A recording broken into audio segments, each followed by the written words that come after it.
Whitney Houston. Whitney Now, I Houston. knew you had a connection to her, but I didn't realize, and you write in the book, that shortly before her death, you had a lengthy phone call with her. I did. What was I that did. call? It mattered so much to me because I got a chance to tell her everything I hadn't told her, just how much she inspired me, how much I loved her, her impact in my life. And yeah, it was an emotional conversation. I didn't know it was going to be my last time speaking to her, but It was like 48 hours before Yes. her death. I know y'all know that Brandy was handed a mysterious note by Whitney Houston literally moments before she died. But what y'all may not know is that the two had a very long conversation 48 hours before she died. And based on what I've heard, they talked about everything and everyone, including Clive Davis, and everything that has been said about him and what he did to Whitney. Clive Davis.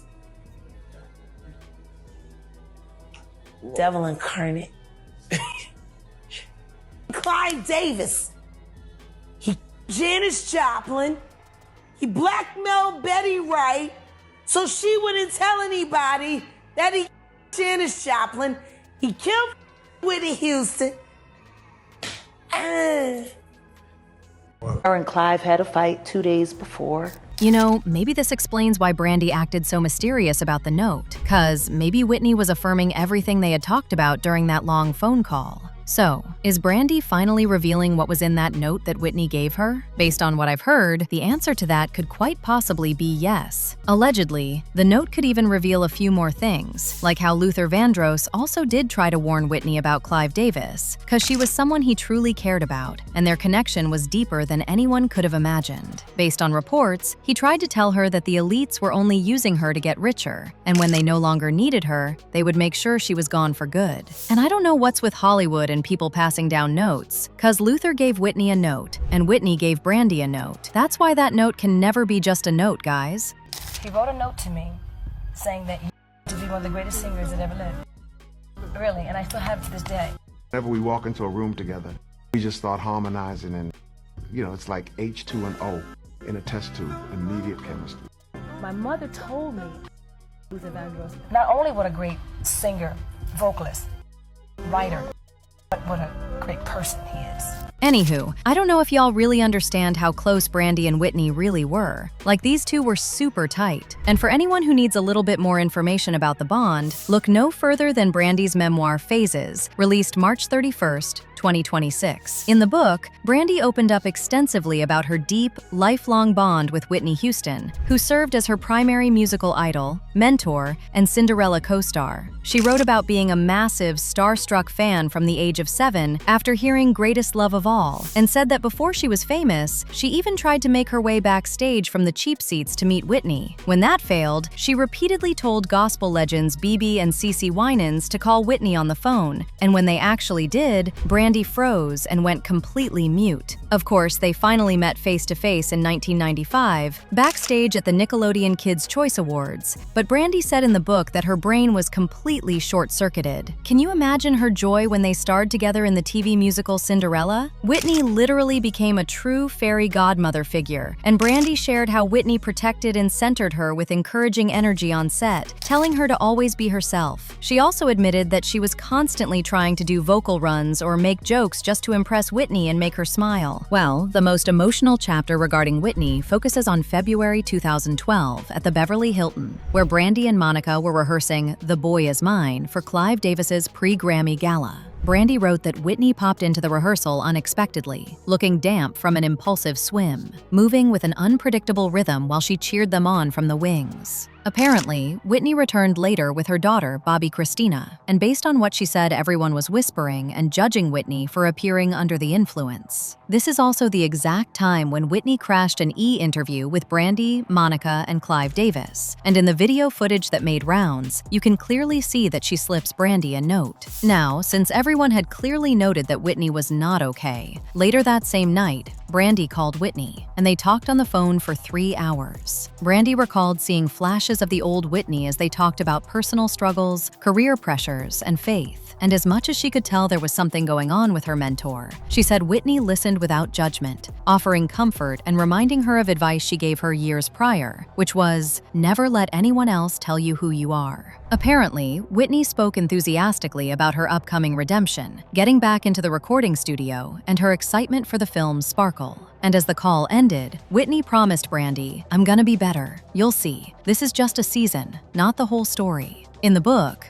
Brandy describes those final words as feeling like both a prophecy and a goodbye. Then, the very next day, which was tragically Brandy's 33rd birthday, Whitney was found dead, and Brandy describes the moment she heard the news, writing that her body went completely limp and she fell to the floor, convulsing with sobs. She also said that she and Monica ultimately decided to perform at Clive Davis's gala that night out of pure respect for Whitney's memory, and under the table, Monica held her hand and whispered, "You know you gained an angel today."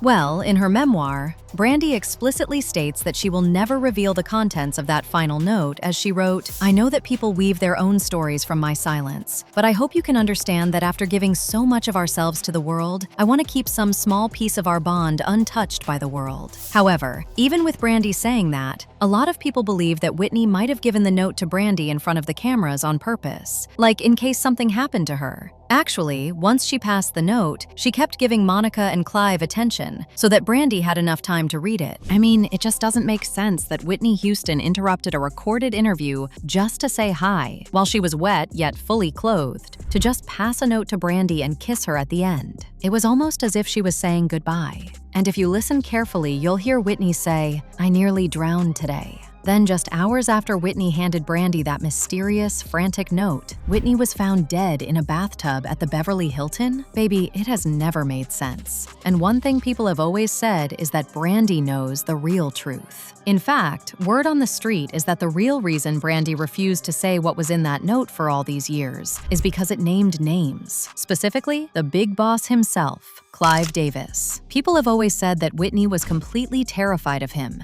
and felt trapped under his thumb, so everyone assumed the note said something wild, like maybe she was begging Brandy to help her escape the music industry, or she was exposing some dark Hollywood secrets, or she straight up wrote, "Clive is trying to ruin me." But guess what? Now that Clive has passed away, the rumors are swirling that Brandy is finally ready to drop the secrecy and let the world know exactly what Whitney wrote down on that piece of paper. But let's talk about the official story, because the more you look into it, the more questions it brings up. So, the report called it an accidental drowning fueled by a heart attack brought on by Whitney's addiction and heart disease. But wait, if you look at the actual autopsy, the coroner didn't find any proof of an actual major cardiac event. They just noted some mild heart disease and a bit of arterial blockage. So why was the narrative pushed so hard that she had a sudden heart attack that knocked her out? And then there's the toxicology. It showed a mix of weed, Xanax, and some Coca-Cola, but the coroner literally stated the levels weren't enough to unalive Whitney. If she didn't overdose, and she didn't have a massive heart attack, what exactly caused her to lose total consciousness and slip under? Also, there's always been this massive debate about the fluid levels in her lungs. If someone drowns while fully conscious or struggling, their lungs are usually filled with water, and the low fluid levels in Whitney's lungs led a lot of skeptics to ask, did she actually drown? Or was she already fading out before she ever touched that water? Also, have you ever looked into the physical evidence from that bathroom? The water in that tub was measured at over 130 degrees Fahrenheit. Some reports say up to 135 degrees Fahrenheit, shortly after she was found. That is burning hot. If you accidentally step into water that hot, your body's immediate reflex is to jump out. How does someone just casually slip into a boiling bath and stay there without a struggle? Then, to make matters worse, there have always been rumors that the room had been suspiciously cleaned up or wiped down of certain substances before the cops even got there. And that also brings up another question. Who was in that room with Whitney at the time of her death? She knows, guys. Brandy knows. Anyway, guys, at the end of the day, it really feels like Brandy knows way more about Whitney's final hours than she's ever let on. But with Clive Davis now out of the picture, rumor has it that she's finally gearing up to reveal the contents of that secret note. And if the whispers are true, whatever Whitney wrote about Clive might just blow this whole mystery wide open.